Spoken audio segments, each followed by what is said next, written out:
Mesdames, Messieurs, bonjour. Merci de choisir Vrai Info TV pour vous informer. Le Bénin vient de franchir une nouvelle étape avec la mise en place du premier gouvernement du président Romuald Wadagni. Au-delà des personnes nommées, c'est aussi la nouvelle architecture gouvernementale qui retient l'attention des observateurs. Parmi les changements les plus commentés figure la réorganisation des ministères en charge de l'éducation. Une configuration qui suscite de nombreuses interrogations, notamment en ce qui concerne le rapprochement de l'enseignement technique et de la formation professionnelle d'une part et l'enseignement supérieur d'autre part. Quels sont les objectifs d'une telle réforme? Quels impacts pourrait-elle avoir sur l'orientation des apprenants? Également, l'employabilité des jeunes et l'adéquation entre la formation et les besoins du marché du travail. Pour en parler, nous recevons aujourd'hui Dr Franck Elvis Arrosset, expert en orientation professionnelle. Dr Arrosset, bonjour et merci d'avoir accepté notre invitation. C'est un plaisir, merci à vous aussi pour le déplacement. Tout de suite, Dr Elvis Arrosset, le président Romuald Wadagni a procédé à une réorganisation des départements ministériels. Quelle lecture générale faites-vous de cette nouvelle architecture gouvernementale en ce qui concerne le secteur éducatif? Écoutez, d'abord, je tiens à remercier l'ancien président Talon pour la paix, la sécurité que nous avons eue grâce à ces 10 ans de mandat. Je tiens aussi à féliciter le nouveau président élu, le président Romuald Wadagni, pour la chance et pour avoir honoré la jeunesse. Alors, pour répondre à vos questions, laissez-moi vous dire que vraiment j'ai vu que le nouveau président est un technocrate parce que c'est vrai, ils ont fait la passation le 24 mai et ils ont aussi opté pour 24 ministres. Je suis sûr que c'est parce que l'homme a voulu rester collé au chiffre 24. Sinon, certainement, il a envie d'aller au-delà de 24, mais là, vraiment, je fais tout pour que le Bénin, les dépenses soient rationnées, soient sobres. Et je salue la clairvoyance du président en ce sens-là, l'esprit de réduire les charges, de revoir les coûts à la baisse pour que le pays puisse se concentrer sur les grandes orientations. Je crois que c'est à saluer. Alors, concernant le changement des ministères, concernant l'éclatement de notre ancien ministère de l'enseignement secondaire et professionnel, c'est vrai, dans votre introduction, ça suscite beaucoup d'interrogations et beaucoup en parlent. Alors, je crois que je vais essayer de donner mon point de vue pour voir la lecture que j'en fais de ce changement. Et je crois qu'ensemble, nous allons tirer les conclusions. Alors, l'un des aspects qui retient particulièrement l'attention est le rapprochement entre l'enseignement technique et l'enseignement supérieur. Selon vous, quelle est la logique qui pourrait justifier une telle orientation? Alors, d'abord, franchement, moi, j'étais un peu déçu. Je vous le dirai directement, j'étais un peu déçu. Puisque, si vous voulez bien, en 2006, quand le président Yahi prenait le pouvoir, c'est grâce à Yahi que moi j'ai continué un peu le doctorat. Quand le président Yahi a pris le pouvoir, on attendait le docteur Thomas Moyani, ça avait suscité la curiosité de tout le monde. Beaucoup se sont inscrits en thèse à cause de Yahi Boni, ça c'est sincère. Donc tout le monde voulait docteur. Nous, on pensait qu'en temps, les docteurs, ce sont les médecins, mais grâce à l'avènement de Yahi Boni 1, Yahi Boni 2, ça a fait une prolifération des thèses et beaucoup de jeunes, beaucoup d'intellectuels béninois se sont intéressés un peu à la thèse.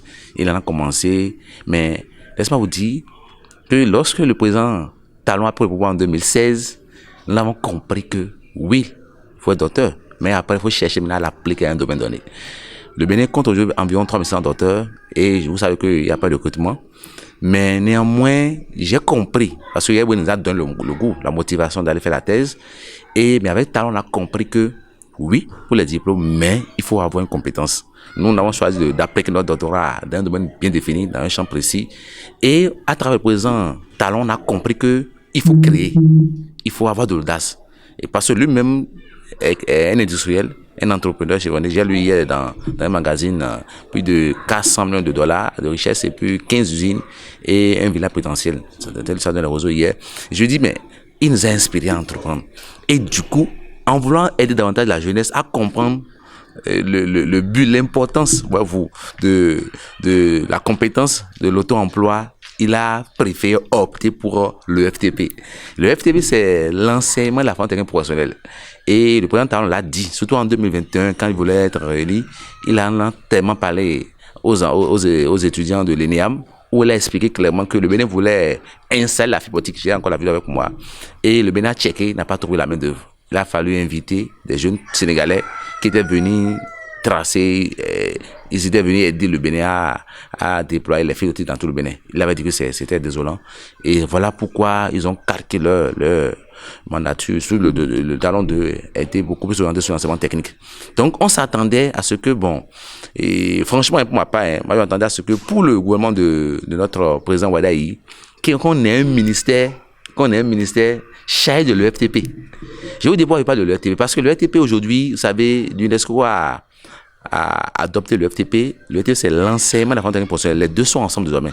L'enseignement technique et la formation professionnelle, les deux sont ensemble. Et ça permet à l'enfant qui est inscrit dans l'école de métier de sortir avec le titre de technicien supérieur. Donc, du coup, je m'attendais à ce qu'on ait désormais un ministère qui s'occupe de la formation professionnelle et en même temps technique. C'est vrai, j'ai aimé le détachement de l'enseignement secondaire général des deux blocs. Maintenant, quand j'ai vu qu'on a envoyé la formation professionnelle au PME et l'enseignement technique au supérieur, je me suis dit, mais pourquoi?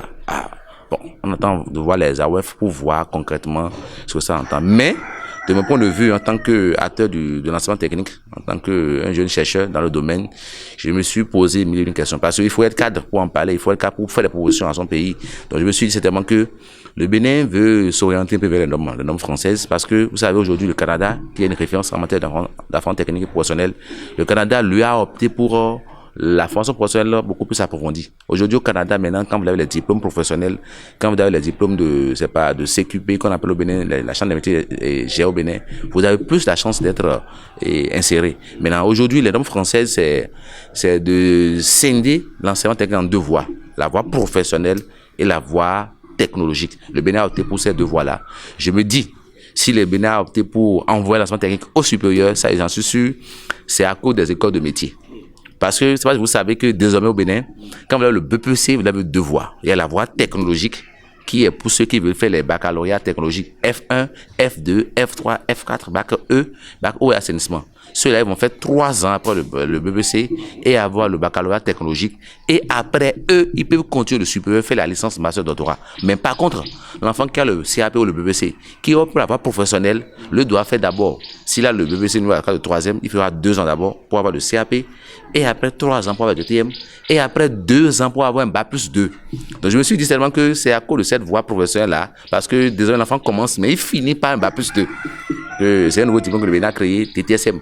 Donc certainement, est-ce qu'on va créer un bac plus 2 pour les enfants qui ont opté pour la voie professionnelle et laisser gérer ça par le ministère de l'enseignement secondaire. Certainement, voilà pourquoi ils ont certainement rapproché le volet technique là d'office d'état supérieur pour que le supérieur puisse gérer les écoles de métier, pour que l'enfant qui entre désormais dans la voie professionnelle puisse commencer depuis le bas, faire les 2 ans pour avoir le CAP, 3 ans après le CAP pour avoir le DTM, 2 ans après, ça fait 7 ans pour être technicien supérieur. Donc comme les BTS d'alors. Certainement, c'est la raison qui a poussé les autorités ou bien le président de la République à opter pour l'envoi de l'enseignement technique vers... Alors, pendant longtemps, l'enseignement technique a été perçu comme une voie secondaire par rapport à l'enseignement général. Cette nouvelle configuration gouvernementale peut-elle contribuer à changer véritablement les mentalités, docteur Hossein? Je m'en inquiétais, pour vous dire vrai, je m'en inquiétais parce que quand j'ai vu ça, j'ai dit, comme je l'ai dit au début, je m'attendais à ce qu'on crée le ministère de l'FTP, mais j'ai dit d'accord. Mais quand j'ai écouté notre ministre, la ministre Fagla Sedami, exposer ses priorités, j'ai bien suivi parce que je suis très intéressé à ces choses-là. Et j'ai vu dans sa priorité numéro 4, il a dit là, je prends l'engagement de poursuivre. Parce qu'il a perçu ça, il a dit qu'elle prend l'engagement de poursuivre les réformes dans l'enseignement technique et de continuer d'œuvrer pour la construction des lycées de la modernité. C'est vrai, désormais, le ministère supérieur a avec lui l'enseignement technique. Donc, quand on lit la première priorité, deuxième, troisième, tout est orienté vers le supérieur d'abord, et c'est au niveau de la quatrième priorité que ça part de l'enseignement technique. Donc, diront que c'est classé, c'est passé aux quatrième priorité de la ministre, mais non. Elle a pris l'engagement, de continuer ce qu'il y a, les réformes qui sont en cours, d'œuvrer pour la construction des lycées tel que le président l'avait dit. Et je crois que nous aurons facilement une continuité. Et je crois que ne nous inquiétons pas. Et on entend bien sûr les arrêts des ministères pour voir comment ça s'organise. Je suis sûr, parce que le président Wadaï, étant ministre d'État et chef des Finances, était aux côtés du chef de l'État. Ouais, il a participé à tous les conseils de ministres qu'ils ont fait. Certainement, il sait déjà les rapports qu'on a déjà fournis, présentés au niveau de l'FTP. Et certainement, c'est parce qu'il veut corriger quelque chose qu'il a préféré envoyer maintenant au supérieur pour que désormais, que les experts, les universités puissent l'aider à gérer bien ce volet-là pour le règlement de la jeunesse pénoise. Alors, vous étiez en train de le dire, vous savez, dans plusieurs pays développés, vous avez cité l'exemple du Canada, les formations techniques et professionnelles sont étroitement liées aux universités, aux centres de recherche et aux entreprises. Le Bénin pourrait-il s'inspirer de ces modèles-là? Je crois que le Bénin a déjà a déjà fait le choix d'inspirer de ces modèles-là. Parce que déjà aujourd'hui, quand on prend les curricula, il y a beaucoup de réformes qui sont en cours et ceci est orienté vers la jeunesse. Je crois que le Bénin maintenant veut se camper, veut se baser sur le FTP, l'enseignement technique, surtout que ce soit au secondaire ou au supérieur, pour pouvoir aider sa jeunesse à avoir de la compétence. Qui nous souvient, tout à l'heure, à l'introduction, j'ai dit que le président Yahi nous a motivé, nous a boosté, nous a incité à aller faire la thèse. Et quand Talon est venu, Talon nous a montré que oui, il faut avoir le diplôme, mais il faut aussi avoir une compétence, il faut entreprendre. Grâce à Talon, on a compris que le diplôme, oui, mais il faut chercher à faire quelque chose. Et je suis sûr, déjà quand je vois les signaux, déjà le président Wadaï qui est là aussi a un message à nous passer. Ça veut dire quoi? Ça veut dire que autant que nous sommes en tant que jeunes, nous devons savoir que, et avec le président qui est là, tu vois, maintenant, c'est un jeune, il est expert comptable, il a fait l'école Harvard, il a fait beaucoup, quand vous voulez son parchemin, c'est excellent. Je voulais vous demander à tous les jeunes qui nous suivent que si vous voulez vraiment écrire l'histoire à ces 14 ans à venir, il va falloir chercher à faire des mises à jour. C'est vrai, on a vu le Bénin du doctorat est connu, le Bénin de l'entrepreneur est connu, actuellement vers le Bénin de la certification. C'est-à-dire, même si vous êtes journaliste, si vous avez eu un diplôme de journalisme, et c'est grâce à ça qu'on vous a recruté, allez faire des mises à jour. C'est-à-dire, chercher à faire des certifications dans votre domaine pour pouvoir amener le niveau à un niveau mondial aux normes européennes ou aux normes internationales. Puisque aujourd'hui, maintenant, avec le président qui est là, on voit que c'est un jeune qui voit très loin. Donc, il ne va pas vouloir faire avec les médiocres. Peu importe, sachez que vous devez faire des mises à jour. Et quand on dit mises à jour, c'est des MOOC, des certifications pour être certifié. Ça coûte cher, mais il faut le faire. Là, ça vous permet d'avoir le niveau qu'il faut. Certainement, c'est ça que le Bénin ne pas déjà à préparer ces jeunes vers les normes internationaux. Et je crois qu'en faisant ce choix, et le président va donner la chance à tous les jeunes, à chaque jeune, d'écrire son histoire lui-même et de rentrer dans le bon côté de l'histoire. Aujourd'hui, de nombreux diplômés rencontrent des difficultés d'insertion professionnelle. Le rapprochement entre l'enseignement technique et l'enseignement supérieur est-il susceptible d'améliorer l'employabilité de ces jeunes-là? Oui, mais je vois un autre volet qu'on n'a pas assez développé, c'est l'envoi de la formation professionnelle vers le PME. Vous savez, l'entrée au ministère du PME était géré par le ministre Kérékou, bien sûr, et du coup, cela était beaucoup plus orienté vers les artisans, c'est-à-dire ceux qui ont des petites entreprises, les artisans, les soudeurs dans le quartier, et on ne voit pas, mais ils sont tellement nombreux, puisque, bien sûr, ouais, c'est que la chambre des métiers sont là. Mais désormais, on a envoyé la formation professionnelle vers les PME. Donc, c'est vraiment, au niveau du ministère du PME, il y aura un autre DEC qui sera créé, qui va gérer, avec la chambre des métiers, et les examens de CQM, de CQP et autres là. Pour moi, c'est là même la solution à l'insertion professionnelle. Puisqu'on sait que nous ne voulons pas au Bénin, les artisans sont en nombre. Il y a beaucoup d'artisans. Aujourd'hui, les gens ne veulent plus être apprentis. Donc, l'État veut commencer par puiser dans la classe intellectuelle, ceux qui ont opté pour la professionnelle, pour devenir désormais les artisans, les techniciens, professionnels et adaptés aux réalités de ce temps. Je crois que le bien est d'avancer parce qu'en temps, on rencontre des artisans qui ne savent pas bien lire. Aujourd'hui, maintenant, des jeunes qui ont fait le BPC, qui ont fait les écoles de métier aujourd'hui, peuvent être artisans, industriels et s'auto-employer. Je crois bien que la création ou bien le jumelage entre le ministère du PME et la formation professionnelle va régler correctement le problème d'insertion et désormais l'apprenti ou bien le professionnel qui opte pour la formation professionnelle, qui a un diplôme professionnel, peut avoir les appuis de ce ministère grâce à l'NPE et pouvoir avoir les outils qu'il faut et facilement être inséré sur le marché de l'emploi. Et je suis sûr que l'accent serait mis sur l'auto-emploi là-bas, parce que comme c'est les PME, l'auto-emploi, ils ont des outils qu'il faut pour pouvoir facilement lancer l'entreprise et aider même le pays à travers la création de valeur ajoutée, le paiement des impôts, ce qui va faire qu'il y aura des recettes dans le pays et le même va avancer. Alors, quels sont selon vous les principaux défis à relever pour que cette nouvelle organisation produise réellement des résultats attendus? Je crois qu'il y a un challenge. Parce que, vous savez, je me rappelle, je disais à un ami de savant que quand le président Talon avait pris le pouvoir, on avait soif de voir son gouvernement. Et ce gouvernement qu'on avait vu, il y a cela 10 ans en arrière, combler l'attente des Béninois. On avait vu le ministre Koupaki, tout ça là, Gazara, tout ça là. Mais on n'a pas ressenti les mêmes faveurs par rapport à ce gouvernement. Mais néanmoins, ceux qui sont là ne sont pas des gens qui ne méritent pas. J'ai chiffré dans le gouvernement plus de 20 diplômés de l'extérieur, sur les 24. Je crois que l'expertise vient de partout dans le monde entier, les 4 coins du monde. Et je crois que c'est une chance pour le Bénin d'avoir un président jeune qui espère, ça je l'ai dit tout à l'heure, et qui va forcer les jeunes à aller vers cette situation, qui va forcer les jeunes à faire des mises à jour, qui va forcer les jeunes à aller au-delà d'eux-mêmes. Le jeune qui va rester sur place malheureusement va rester à plat. Donc s'il cherche à avancer, il va aller. Alors donc du coup, je pense que pour ma part, ceux qui voulons vraiment s'insérer, ceux qui veulent les opportunités, des challenges, doivent savoir que ils peuvent avoir la chance de trouver quelque chose à faire, de trouver une opportunité avec ce gouvernement. D'abord, quand je vois, c'est rien que des jeunes.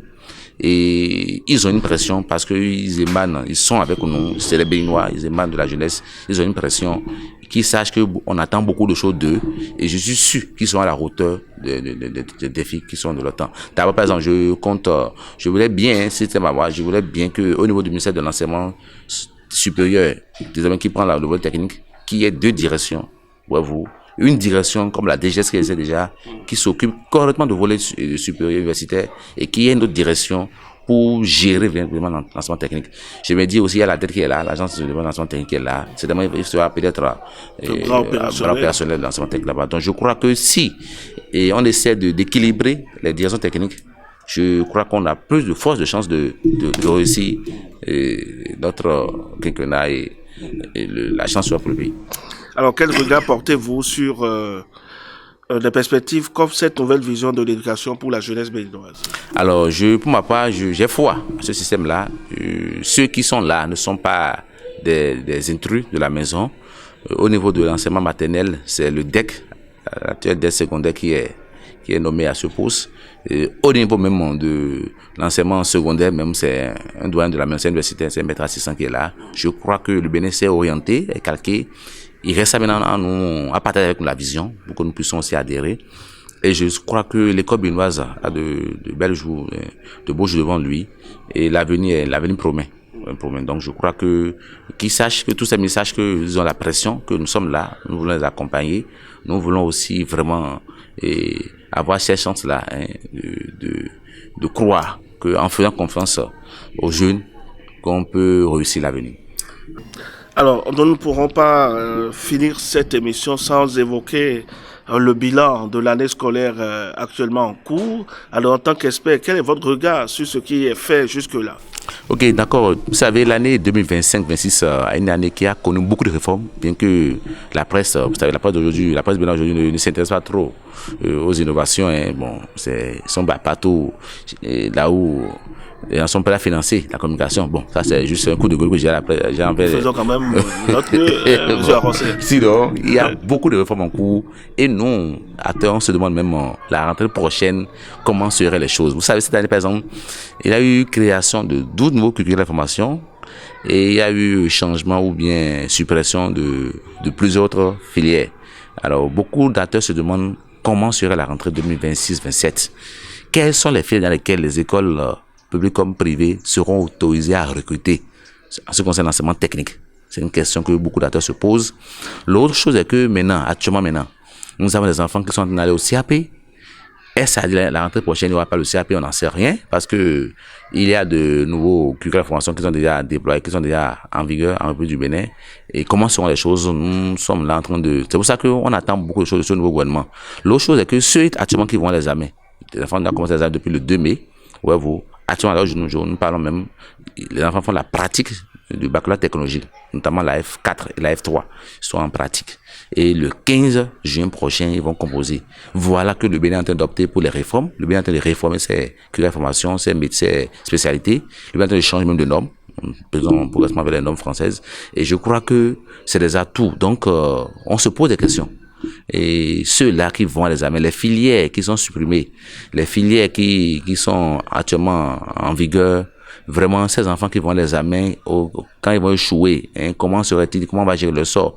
Maintenant, ceux-là, cette année, par exemple, la filière, par exemple, IMI, normalement, en temps normal, ne doit plus exister. L'État a créé la filière TRCI, technicien réseau sécurité informatique, qui change, qui remplace l'IMI. Voilà que l'État a commencé avec les lycées publics et a donné la chance à certains collèges privés de le faire également avec lui. Maintenant, comment seraient ces choses-là? Je crois que voilà autant d'interrogations que nous voulons bien écouter le directeur de la dette ou bien le ministère là-dessus pour que les uns et les autres puissent être vraiment savoir à quel sens se vouer déjà à cette veille de la nouvelle rentrée. Je crois aussi que avec le président Talon, on a eu cette chance-là, il n'y a pas eu de grève. Depuis 10 ans, il n'y a plus de grève au Bénin. Et les acteurs, les enseignants ont vraiment la chance de bien faire leur devoir. Les enfants ont su très bien le cours, ce qui a fait, ce qui a agi, ce qui n'est pas en reste par rapport aux résultats nationaux. À la fin de chaque année, nous voyons les résultats au baccalauréat. L'impact était près de 70%. Cette année, je suis sûr qu'on ira au-delà de 70% également. Au VC, on est déjà au-delà de 80%. Au CEP, nous sommes autour de 95%. Ça veut dire que le fait d'avoir réglé le problème des grèves en plus du Bénin ont contribué fortement à l'amélioration des résultats de scolaires de fin d'année. Je crois aussi cette année aussi nous avons la même chose et que l'État est Dieu Tout-Puissant dans cette aide nos enfants, nos frères, nos sœurs qui vont à ces différents examens à avoir facilement leur diplôme et après à travailler pour être inséré sur le marché de l'emploi. Je peux vous dire en un mot que l'année a été une très belle année parce que on n'a pas connu des situations, des crises. On ne saurait même pas qu'on a traversé une année électorale où on a élu notre président de la République.